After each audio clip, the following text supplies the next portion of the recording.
stinks. Waterlogged, both hands amputated. Body was quartered just as I thought.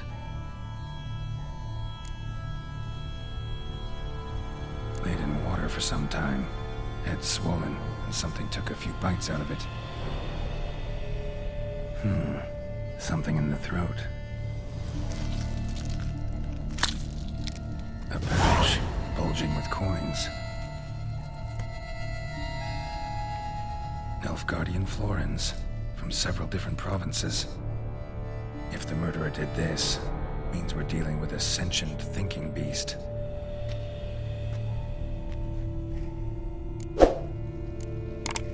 Body was chopped up after death. Blows struck with great force, but bones sliced through, not crushed. Creature that killed him had long claws, sharp as a witcher's blade. First sank its claws into the victim's heart. No Bruxa did this. Third hand. A spare? Except it's clearly not the victim's. Guardsmen must have not noticed it as they picked everything up. How's this possible? Still warm. Blood still flowing? Several monster species can regenerate. Never heard of that happening to their severed limbs, though. Or of their limbs seeming completely alive after so much time. Examine the tissue more closely later. Might learn something.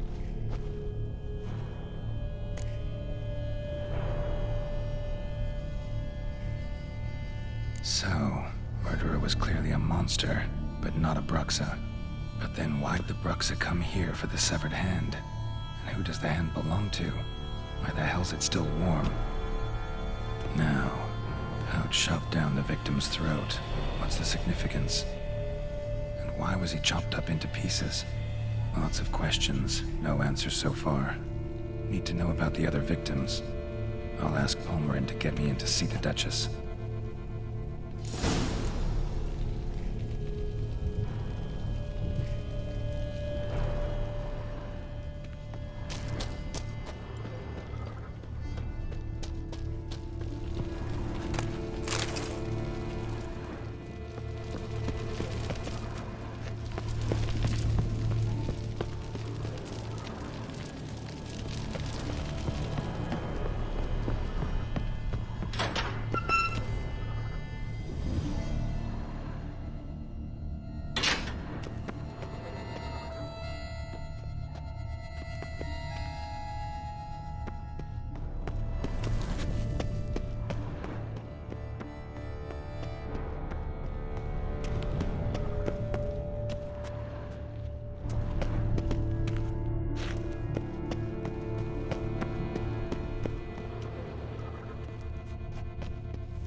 Hey-ya!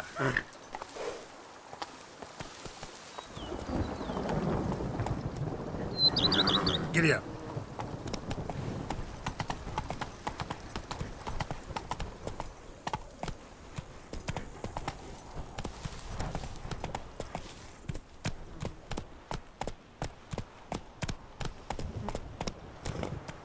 Hey-ya!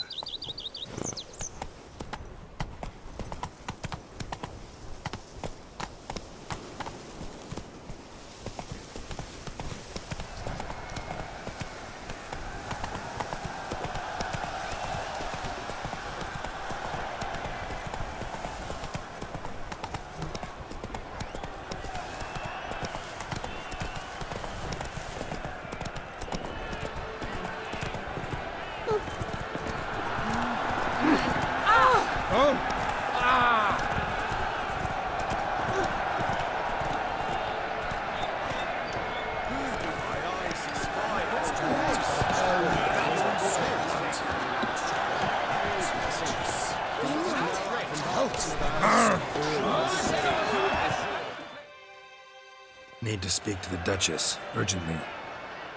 All right, you scamps. Store is done. Go find your parents. But the Pomerine, what about the story of Rittik and the dragon? A tales for another time. But take a good look at the man who stands before you now. This is Geralt of Rivia, the master witcher who lent his valiant hand to the defeat of the giant Goliath. Master Witcher, is it true virtue always trumps villainy?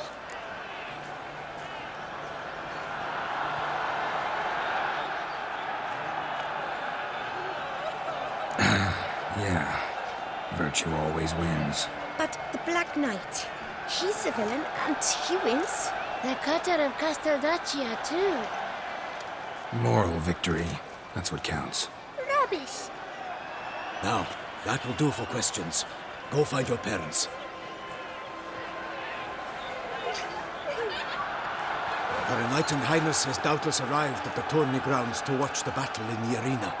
If we hurry, we'll be in time to speak with her before the spectacle begins. Lead the way.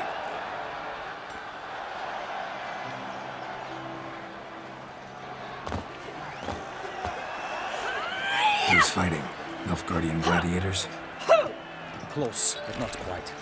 As we'll soon see. Someone's gonna fight a Shaelmar? With some elves on its tail to confuse it, slow it down? Whatever is the problem? The beast is a gift from the Emperor, no less.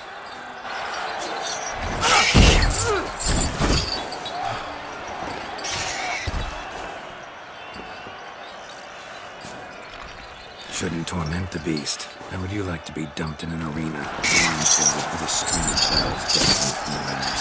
Pity a monster. You, a witcher? I slay monsters who are a threat to humans. You're out to humiliate one to entertain a crowd. No knight will gain any glory from this.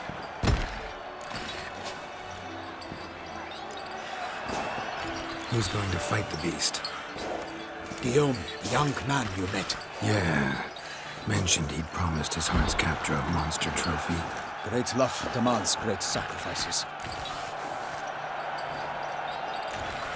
Let's go.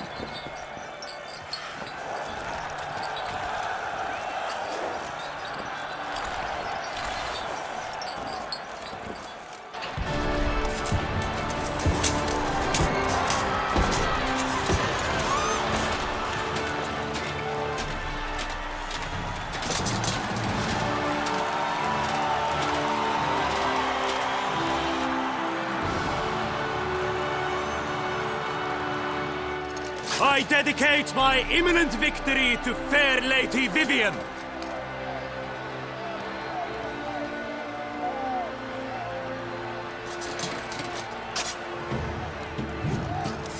It's begun. The fight shall have to end first. We must wait.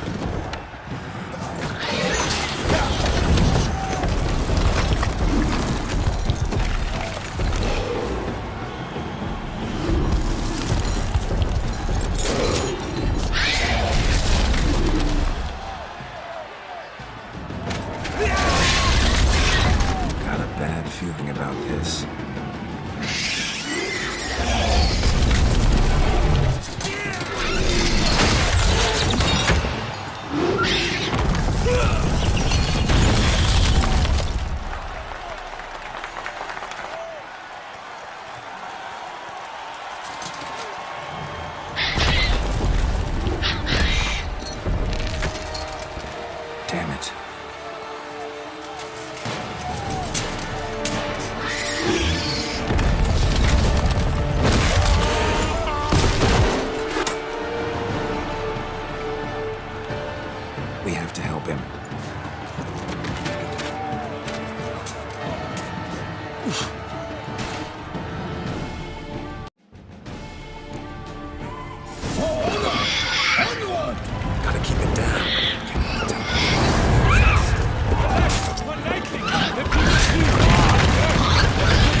gun that the monster has used!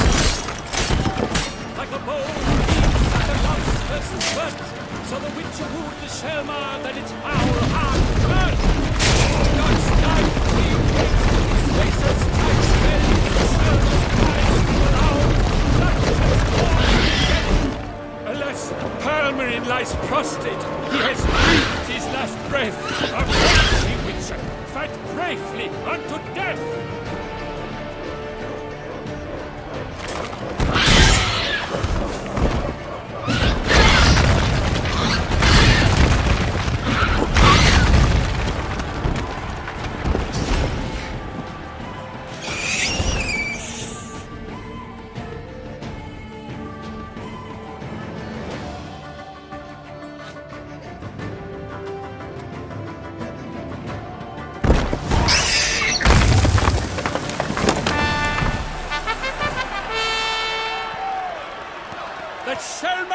Defeated by Geralt of Rivia, master of the witchering trade.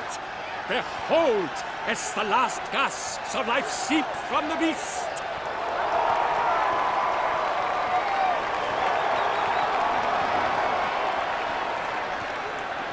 Master Geralt, do what you must. Finish the deed!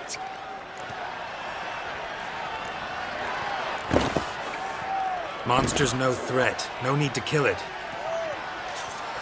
A victor may always show mercy. It is his right. Long live Geralt the Merciful! Pikeman, see to the beast.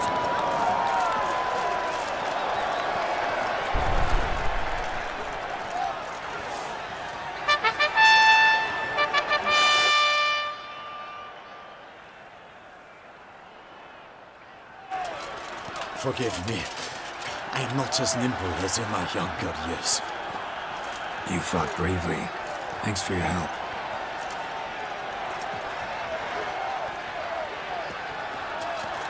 Guillaume. The lad came damned close to dying. I'm fine. Not hurt at all. Vivian? Smile as befits a hero and keep silent. Speech clearly pains you. She approaches.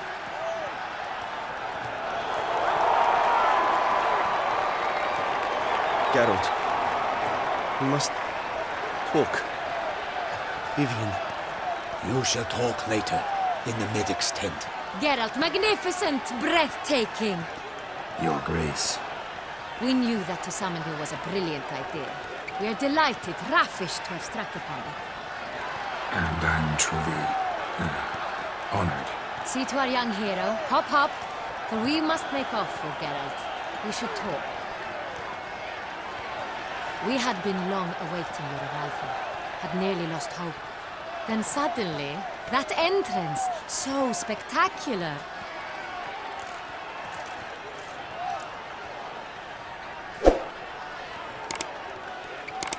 Your Grace. Shaelmars are dangerous creatures, even to knights in full-plate armor. Nonsense. In Toussaint, knights have battled beasts for mere glory since time immemorial. True. Guillaume suffered a few bumps, scars, and bruises, but in return gained eternal glory as he who slew the monster. What about the crowd? Say the Shaelmar had vaulted into the stands. Would have been a massacre. Geralt, though we value your fortuitous intervention in the arena, we would remind you your services have been retained, and as shall soon become clear, you will be generously compensated for completing another task altogether. Your Grace, my contract. I'd like to discuss it. Naturally, but not here. We shall need Damien. He led the investigation pending your arrival. But wherever could he be? Come, we must find him.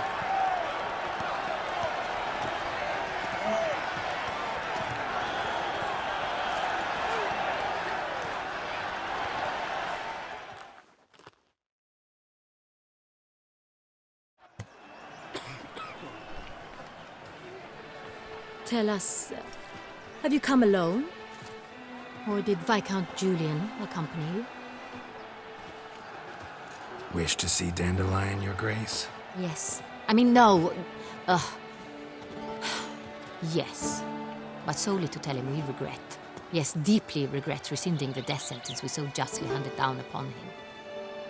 If we could turn back time, we would make certain he sat in a tower till he rotted. No, we would ensure he was broken on the wheel, then drawn, hanged, and quartered.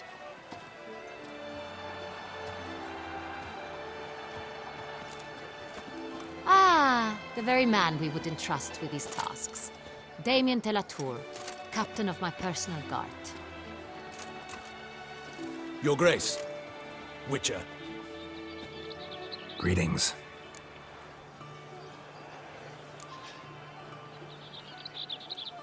Sorry to have to tell you, but the guardsman handling the last victim's body... I know already. The creature in the cellar of Corvo Bianco. Was it the beast? No. A bruxa, a kind of vampire. Not the beast, but tied to it in some way. You know this how? Through careful analysis of the evidence, both on the riverbank and at Corvo Bianco. Do you mean to insinuate the investigation thus far has been sloppy? Geralt insinuates nothing of the sort. We must listen to him attentively.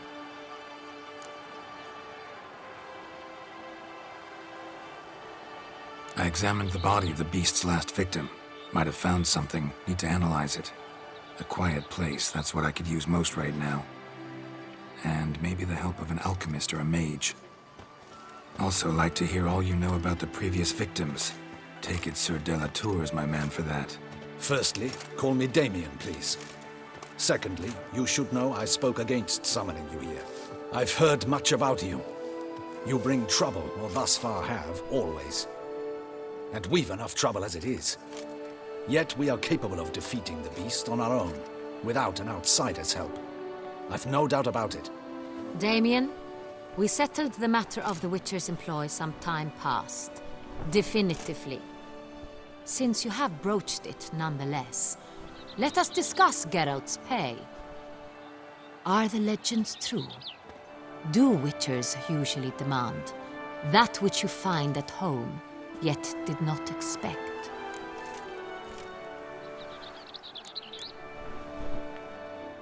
Not quite, Your Grace. Law of surprise, it's something we invoke at times, but rarely. Usually we just take gold. Disappointing. This law sounds rather romantic. On the other hand, on returning to the palace, we would likely find impatient petitioners or a set of sample fabrics for a new dress. Poor rewards, both. I fear you'd not have much use for any of the surprises we are likely to come upon. Thus, we've decided you shall receive the deed to a vineyard, Corvo Bianco, and a sum of coin. You will doubtless consider this adequate. Title to the vineyard shall be given to you at once. Surely you'll need lodgings while you hunt. The coin, however, will be yours only once you have slain the beast. Lovely, generous gesture, Your Grace. But, Corvo Bianco, isn't it the Duchy's temporary morgue? Is it now? The Chancellery's bungled things again, we fear. Not to be left unsupervised for one instant. Yet, in its mood, a morgue should present minimal problems to a Witcher. What's more, nothing enhances a wine's reputation better than a grim legend. Thank you, Your Grace. I accept the contract, of course. But as I said before, I'll need some information.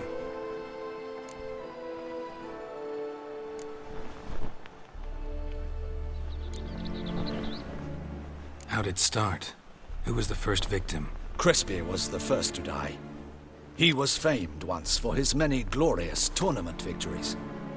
Then he grew old, hung up his sword, and took to winemaking. Crespi was not loved by the wine merchants. He was ruthless in business and thought to cheat many a time. He asked us for a dispensation from all court ceremonies. We did not grant it. We could not. Once you've taken the oath of a knight, you remain a knight till death. How'd he die? Where'd they find the body? Quite unusual, the circumstance. He was at a feast when suddenly one of his fellow feastgoers noticed he was missing. The town watch found him an hour later, on his hands and knees, propped against the town pillory, his sword hanging from his neck. He had died of wounds inflicted with claws, not a weapon. Blows of great force. So he died suddenly, but the body was on its knees, meaning someone posed it. So it seems. Second murder. Tell me what you know. In the city there are certain nooks. No one reasonable ventures there after dark. Ramon Dulac's corpse was found in one such place.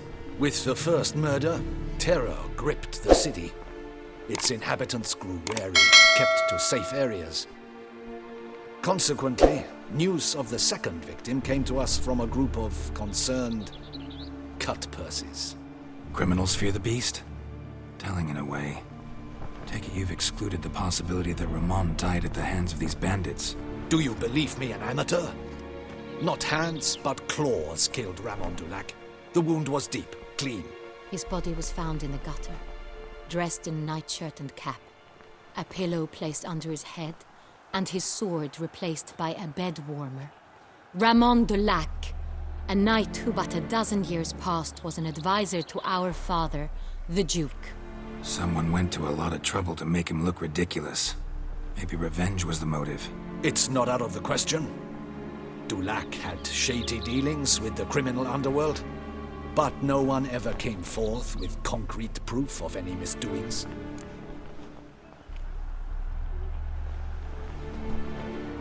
So, first two victims were knights, best years behind them. The same could be said of the third. Sir Delacroix was wont to claim that in modern times knights face new challenges, enterprise being the latest addition to the chivalric virtues. He made a veritable fortune in the grain trade. Palmerin even nicknamed him Sir de la Stinchi. Found a coin pouch on his body. Contained florins dating from various times, hailing from different provinces of the Empire. Delacroix loved coin, true, but had no patience for numismatics. Lots of similarities between the victims.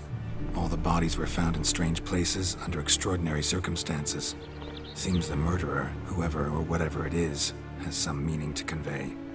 These were honorable men. We are horrified by the disdain, the disrespect with which they were treated. These were Knights of Toussaint. Blast it. Might be the point. From what you say, none was a model of virtue. Ever considered that's what the beast's trying to draw attention to? All the murdered men were knights who swore fealty to the 5 chivalric virtues. And even if the Knights of Toussaint swear fealty to what virtues exactly? honor, wisdom, generosity, valor, and compassion.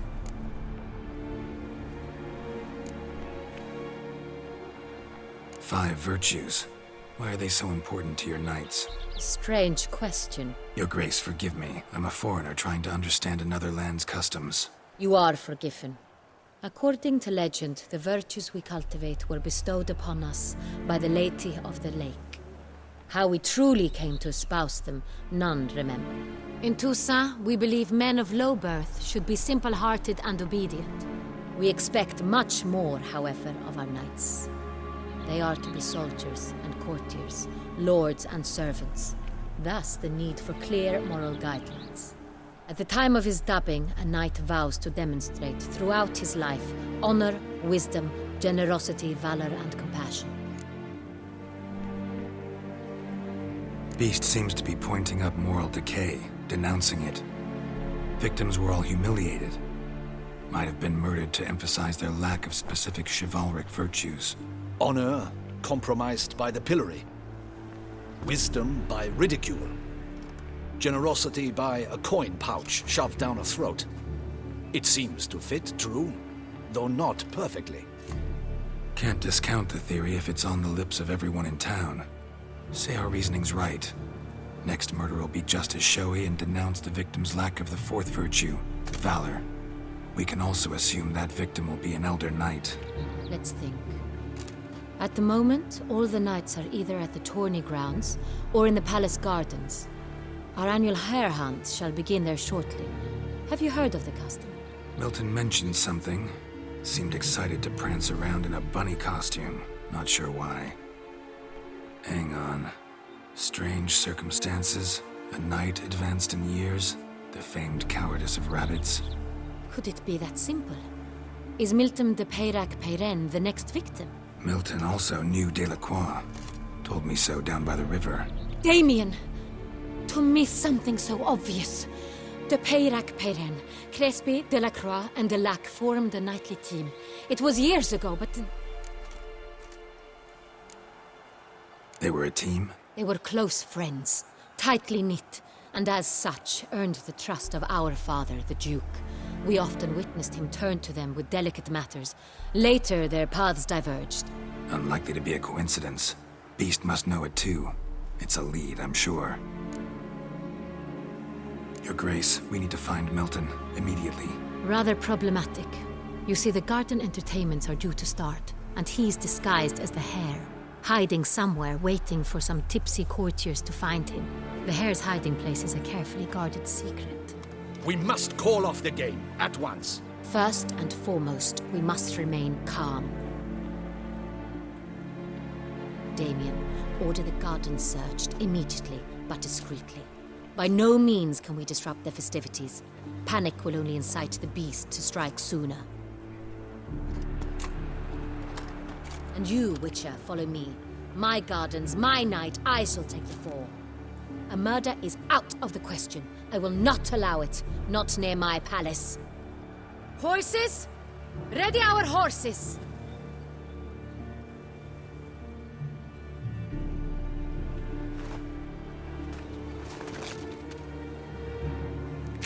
Your Grace!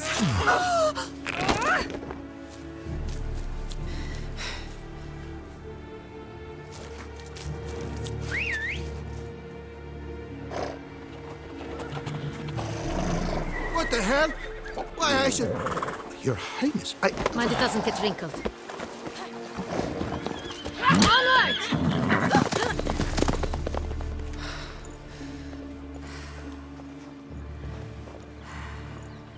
Hey!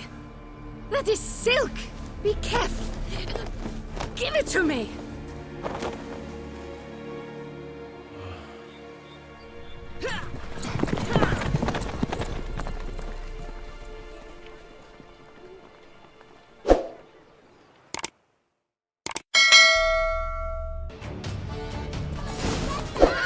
Your Grace seems right at home in a Right saddle. like the wind!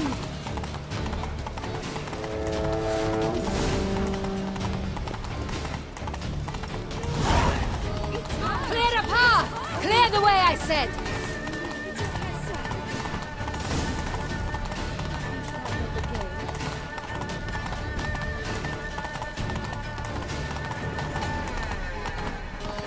It's here! Just round the corner! Hurry!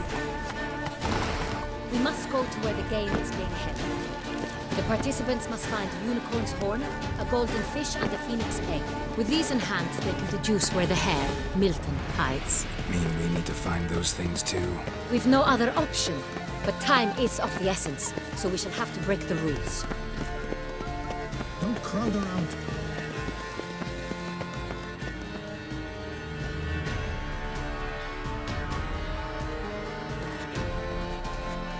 On second thought, through here.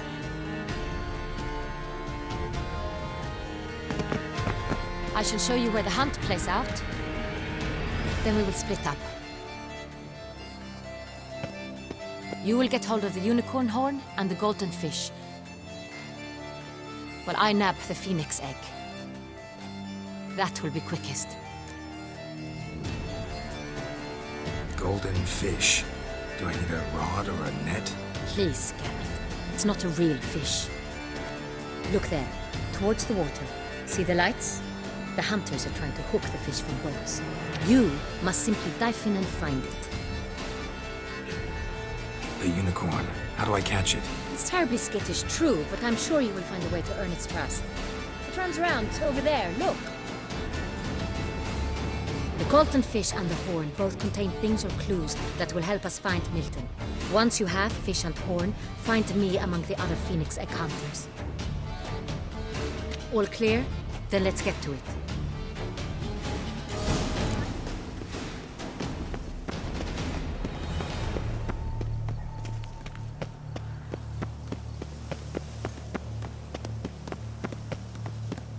Fiorano of the 1290 vintage. I do encourage you to try. Cape Cod, start no pros.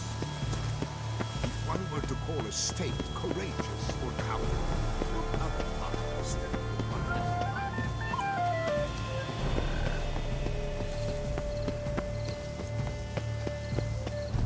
Yes, a face no ointment could help.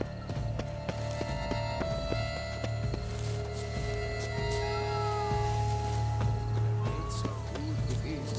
Never last words.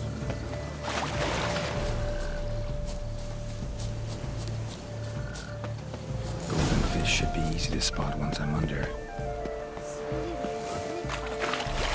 What the blazes? Did someone just dive in the water? Perhaps that's the way. Swim on, good man. What does...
Hey, wait. Stop. It's important.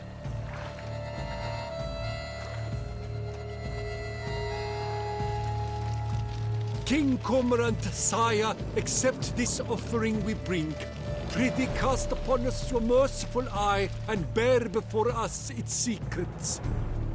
As the moon is heavenly coursed of trace, in my domain I await that moment of grace, when a soul of good or ill repute brings me a gift, fitting tribute.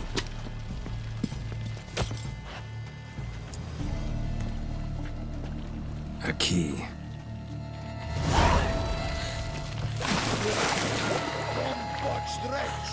This ruins the game. Disgraceful.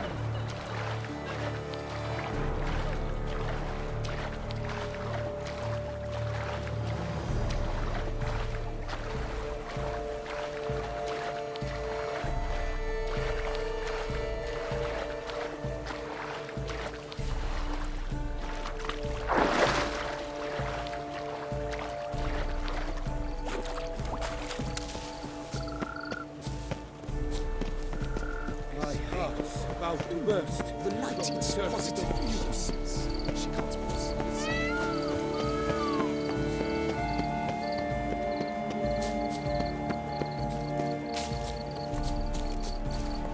Can't believe it. Simply can't.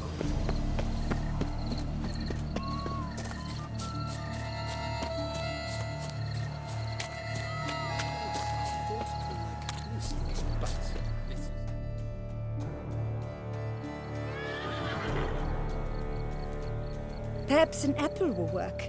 Or some sweets. We would not be in this predicament, dear sister, were you still a virgin.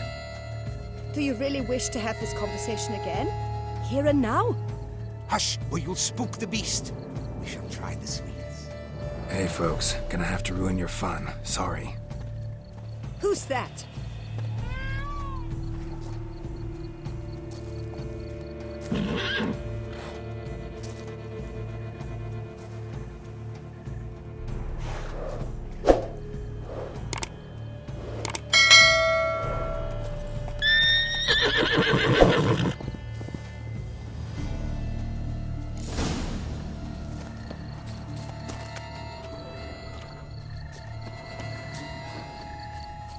Cold game's not likely to tempt a unicorn. Crispy apple. Should like that like any other damn horse.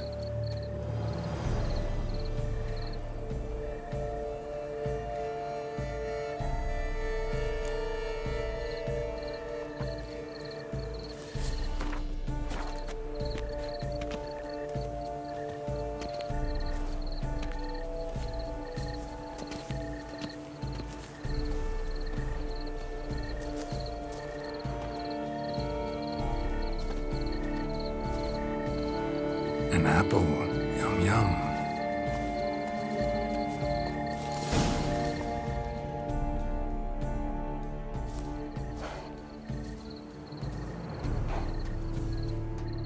Easy.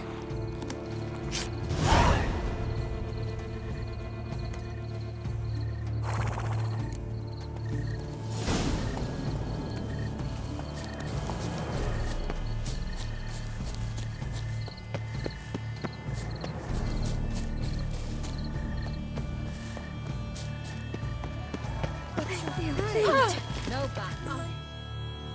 If you please, Your Grace. We do not please. We act out of the highest necessity, or shall be explained later. But it's against the rules. I am the rules.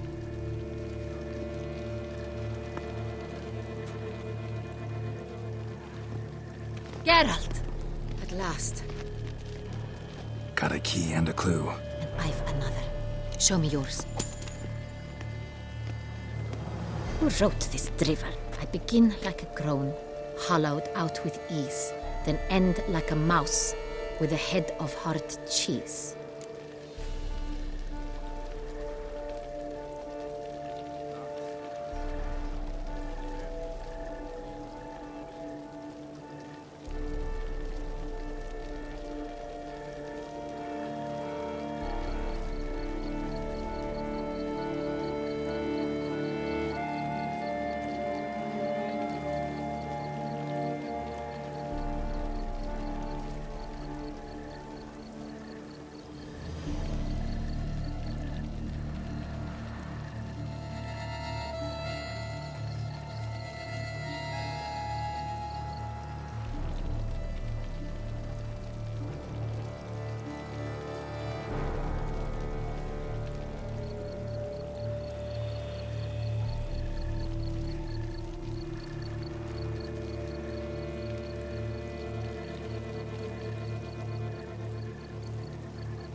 Let's see.